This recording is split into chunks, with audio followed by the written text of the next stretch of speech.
हरि ओम। नमो नारायण। श्री हरि विष्णु भगवान की जय हो जय हो।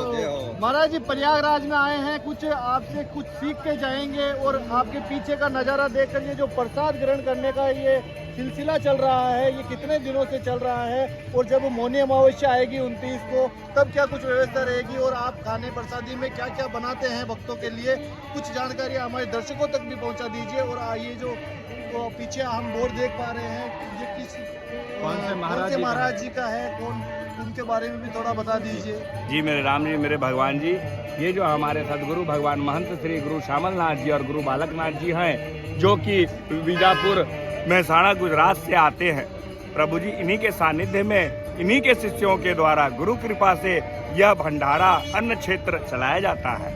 इस अन्न क्षेत्र में टिक्कड़ अर्थात रोटी, महाप्रसाद अर्थात चावल, दाल, घी से बनी हुई मिठाइयाँ और पूड़ियाँ रहती हैं।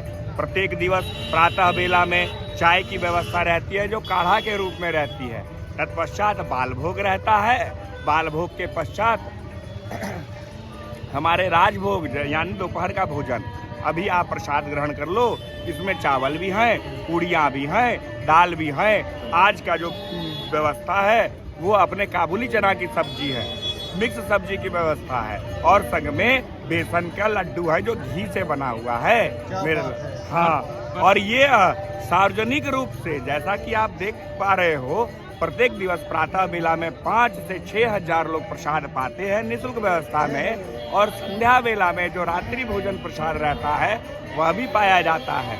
आगामी भविष्य में जो आपने कहा कि मौनी अमावस्या को क्या व्यवस्था रहेगी, तो गुरु कृपा से हम लोगों ने 15 से 20 हजार लोगों के भोजन प्रसाद की व्यवस्था का विचार रखा है। अब देखो मेरे राम जी, अब तो राम कृपा होगी, गंगा मैया की कृपा होगी, जो आगामी भविष्य में कैसे क्या होगा, ऐसे इतना विचार तो रखा है हमने।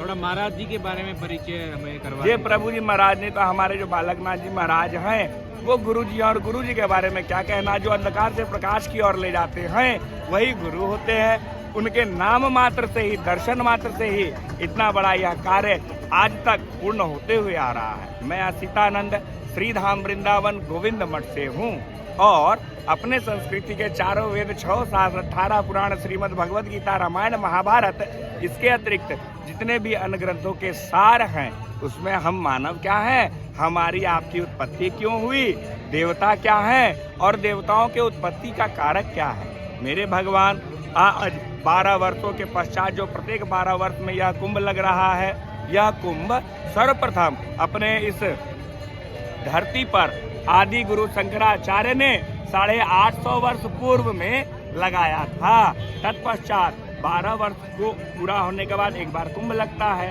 तो उस तरह से अगर आप जोड़ोगे तो 12 12 12 12 करके 12 को गुना करो, 144 वर्ष हो गए। यह प्रयागराज संगम की धरती है, यह मोक्षदायिनी गंगा रहती है, यहीं पर हमारी यमुना मैया रहती हैं और यहीं पर गुप्त रूप से सरस्वती का वास है। यहाँ पर नैमिषारण्य क्षेत्र से आगामी भविष्य जो भूतपूर्व भविष्य है उसमें 88,000 सौनका आदि ऋषि इस स्थल पर आए। उनका कार्य ही था जो आज भी हमारे संतों का कार्य है, प्रातः बेला ब्रह्म मुहूर्त में स्नान कर लेना, तत्पश्चात अपने धर्म आध्यात्म के क्षेत्र में कुछ पाठ कर लेना, कुछ कथा सत्संग कर लेना। कारण क्यों, तुलसी बाबा के द्वारा भी लिखा गया है कि बिनु सत्संग विवेक न होई, राम कृपा बिनु सुलभ न सोई। उसी प्रकार से हमारे भागवत में भी अलग अलग स्थानों पर यह उल्लेख आता है कि सत्संग से ही गुण होता है और सत्संग से ही गुण जाता है। और बताओ मेरे भगवान, जनरेशन के लिए आप क्या संदेश देना चाहते हैं? युवाओं के लिए जो यह संदेश है प्रभु जी, कारण देखो, अपने धर्म, सभ्यता, संस्कृति, जाति जो सनातन है, कारण क्यों, स्वामी विवेकानंद जी महाराज ने लिखा कि हिंदू धर्म है, पुनः हिंदू धर्म है प्रश्नवाचक चिन्ह। और उन्होंने प्रत्युत्तर कहा कि हिंदू केवल धर्म मात्र नहीं है, हिंदू जाति है, हिंदू सभ्यता है, हिंदू संस्कृति है, हिंदू सनातन नित्य है। पुकार लगा करके कहा है हिंदू सनातन नित्य है, कारण हिंदू कुंभकर्ण की निद्रा में है। जगाना है, चलाना है तब तक जब तक अपने लक्ष्य को प्राप्त न कर ले। तो लक्ष्य मात्र एक, मोक्ष की प्राप्ति करना, मुक्ति की प्राप्ति करना, भुक्ति की प्राप्ति करना। युवाओं का न आना आज के समय में, कारण कि जो अभी के युवा पीढ़ी है, जो 20 वर्ष के हैं, जो 18 वर्षीय है, जो 22 वर्षीय है, जो 25 वर्षीय है या 30 वर्षीय है, उनका जो अध्ययन क्षेत्र रहा है वह अंग्रेजी माध्यम से हुआ है। अंग्रेजी माध्यम में मेरे लाल गोपाल कृष्ण कन्हैया लाल न सरस्वती पूजा की छुट्टी दी जाती है, न महाशिवरात्रि की छुट्टी दी जाती है, न दुर्गा पूजा की छुट्टी दी जाती है। वहाँ पर अपने संस्कृति को नाश करने वाला वो जोकर बनाया जाता है अपने बच्चों को। और जो बच्चे पढ़ करके जाते हैं, अगर हनुमान जी महाराज को देखते हैं और अपनी मम्मी से पूछते हैं जो मम्मी ये कौन है, तो माँ कहती है कि बच्चा ये हनुमान जी महाराज है, तो बच्चा बोलती है नहीं mummy you wrong, it's the monkey man. उनको वो मंकी मैन बना देता है, कारण कि वो अपनी सभ्यता संस्कृति को नाश करने के लिए या आज से नहीं आदि कालों से राक्षस प्रवृत्ति के लोगों के द्वारा कलयुग में भी इसका प्रभाव किया जा रहा है। अगर हम अपने बच्चे को आज के समय में हमारे गुरुजी महाराज के सानिध्य से गुरुकुल चलते हैं, अनेकों बच्चे हैं जिनको 8वीं कक्षा के पश्चात, अगर आप 8वीं तक शिक्षा ग्रहण किए हो तो 8वीं कक्षा के पश्चात उन्हें संस्कार दिया जाता है। उन्हें संस्कृत के, अपने संस्कृति के चारों वेद, 18 पुराणों का अध्ययन कराया जाता है। तत्पश्चात जिस प्रकार गुरुकुल में प्रभु श्री रामचंद्र ने अपने ज्ञान को अर्जित किया, जिस प्रकार गुरुकुल में हमारे कृष्ण भगवान ने अपने ज्ञान को अर्जित किया, उसी तरह का ज्ञान दिलाने का प्रयास गुरु कृपा से हो रही है, राम जी की कृपा से हो रही है, कृष्ण जी की कृपा से हो रही है। अगर हम अपने बच्चे को अंग्रेजी माध्यम में भेजते हैं तो सबसे पहले तो वो एक खाने में बढ़ जाते हैं, red house, blue house, green house, white house. तत्पश्चात वो जो है वह स्कूल अपने बच्चे को शिक्षा अध्ययन कराने वाला नहीं है, वह पैसे कमाने का एक फैक्ट्री है। जो आज जो है वो आप 100 रुपया लेकर के आओ तो ये काम क्या है, एक तो एडमिशन के समय में आप इतनी मोटी रकम ले लेते हो, प्लस एक बच्चे को जो छोटा सा नन्हा बालक है इतने सारे वहाँ किताबों का, पुस्तकों का बोझ दे देते हो जो बच्चा अपने जीवन को आगे नहीं पढ़ पाता है। दूसरी बात, अपनी सभ्यता संस्कृति से अगर आज भी संपूर्ण भारतवर्ष में अगर तिलक लगा करके हमारा कोई बच्चा अंग्रेजी माध्यम के स्कूलों में जाता है तो उनके गार्जियन को बुला करके बच्चे का तिलक मिटवा दिया जाता है। अगर आप अपने हाथ में कलावा पहन करके स्कूल में जाते हो तो मेरे लाल गोपाल कृष्ण कन्हैया लाल उस कलावा को काट दिया जाता है। और अगर इसी प्रकार का है तो जो बुर्काएं पहन करके जा रही हैं उनको बुर्का पहनना बंद कर दो। और हम लोग लल्ला अर्धनंग है, अगर कहोगे तो आधा नंगा होकर के हम लोग भी स्कूल जाना आरंभ कर दें। इस तरह की व्यवस्था तो नहीं होगी। अपनी लज्जा है, अपनी मर्यादा है, कारण कि हम लोग मर्यादा में रहने वाले राम को पूजते हैं। हम लोग धर्म के विरुद्ध खड़े होकर के सारथी बनकर लड़ने वाले भगवान श्री कृष्ण को पूजते हैं। अरे हम लोग तो अगरदानी जो अपनी ही इच्छा से आशीर्वाद दे करके नाश करने वाले जो भस्मासुर था उन्हें भी आशीर्वाद दे देते हैं जो ये कहीं हमारा ही नाश न कर दे।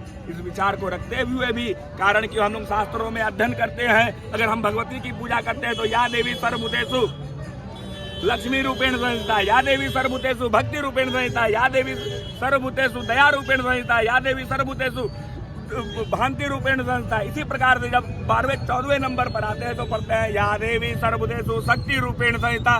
पहले हमने दया मांगा, पहले हमने उसको क्षमा के रूप में देखा, पहले हमने उन्हें प्रेम के रूप में देखा, पहले स्नेह के रूप में देखा, पहले निद्रा के रूप में देखा, पहले भ्रांति के रूप में देखा, तत्पश्चात शक्ति के रूप में देखा। और शक्ति अर्थात जन्मदात्री, शक्ति अर्थात संहार करना नहीं। अगर आप में दुष्टता प्रवृत्त होगी तो भगवती संहार करेंगे। अगर आप रावण होंगे तो हमें राम बन करके आपको संहार करना ही होगा। अगर आप कंस बनेंगे तो हमें कृष्ण बन करके आपका नाश नहीं, विनाश नहीं, सर्वनाश करना ही होगा। और कहो प्रभु, क्या कहूँ मैं आपको। बहुत बहुत धन्यवाद महाराज जी, बहुत बहुत धन्यवाद। आपने जो जानकारी दी उसके लिए आपको बहुत बहुत धन्यवाद। सनातन धर्म को जिंदा रखने के लिए आपको पुनः बहुत बहुत धन्यवाद। महाराज जी इसी पथ पे आप चलते रहो, ये उम्मीद करते हैं। और जो नीचे की जो जनरेशन है वो आपसे बहुत कुछ सीखने को मिलेगा इस वीडियो के माध्यम से। और आपका पुनः आप लोगों के प्रेम स्नेह से प्रभु जी 18 वर्षों से निरंतर श्री राम वृंदावन गोविंद मठ परिक्रमा मार्ग अटल्ला से आगे में अपने गुरु के सानिध्य में रह करके कुछ अध्ययन करके आप लोगों के प्रेम स्नेह से अपने धर्म अध्यात्म का प्रचार करने का प्रयास करता हूँ। कारण क्यों मेरे राम जी, अपने संस्कृति जो नाश नहीं होगी, जो आदि से आ रही है और जिसका अंत नहीं अनंत तक जाएगा। कारण क्यों हम लोग अनंत भी एक भगवान को कहते हैं। कहिए अनंत भगवान की। अनंत से आनंद की प्राप्ति होते हैं। कहिए आनंद कंद भगवान की जय। और उसी आनंद को भगवान श्री कृष्ण कहते हैं, क्योंकि जब श्री कृष्ण का प्रादुर्भाव प्राकट्य हुआ, पहले दिवस से देखिए चतुर्भुजधारी शंख चक्र गदा पद्म लेकर के माता को दिखला दिया और शिशु रूप में उनके घर में प्रवेश कर गए, ठीक है। और तत्पश्चात ही दूसरे दिन जब भगवान का जयकारा नामकरण हुआ तो सभी ने कह दिया कि नंद के आनंद भयो जय कन्हैया लाल की, हाथी घोड़ा पाल की जय कन्हैया लाल की। तो मेरे लल्ला मेरे गोपाल, आनंद बराबर राम होता है, आनंद बराबर कृष्ण होता है। यह जो विधर्मी है, कुकर्मी है, अपराधी प्रवृत्ति में संलिप्तता रखते हैं, जो मेरे राम को नहीं मानते हैं, जो मेरे कृष्ण को नहीं मानते हैं, जो मेरे महादेव को नहीं मानते हैं, जो भगवती जगत जननी जगदम्बा को नहीं मानते हैं, वह निश्चित रूप से अपने संस्कृति का ह्रास करने का उनको ठीका मिला हुआ है। वो अपने संस्कृति को नाश करने के लिए लगे हुए हैं। अगर जड़ वो आप देवता पहले ही खोखला कर दोगे तो उनकी शाखाएं, लता पताएं कहाँ से उसमें जो है वह कठोरपन आएगा। और कहो मेरे भगवान,